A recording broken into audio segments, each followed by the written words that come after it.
Am I the asshole for looking at my friend's vagina? Throwaway, as my friend knows I use Reddit. I'm a lesbian, have been out since I was a teenager. This has mostly been fine, except for one friend. We'll call her Julia. She always makes snide comments about not wanting to be near her when we discuss girl stuff. I usually ignore it. Anyway, because lockdown has erased where I am, me and a few others decided to go to my friend Sasha's pool for a party. We were all getting changed in Sasha's bedroom when I noticed a big black furry thing out of the corner of my eye. Quite literally assuming it was a cat, I turned to look. Nope, it's Julia's pubes sticking out of her bikini bottom.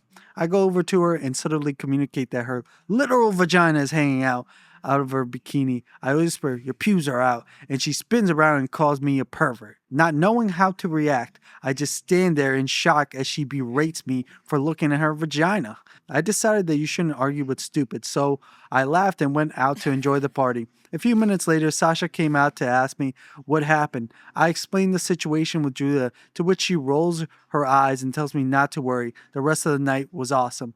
However, I was getting texts from my friends telling me not to try and turn other people into lesbians and that I'm a pervert. So Oh, Reddit, God. am I the asshole for telling Julia that her vag was hanging out?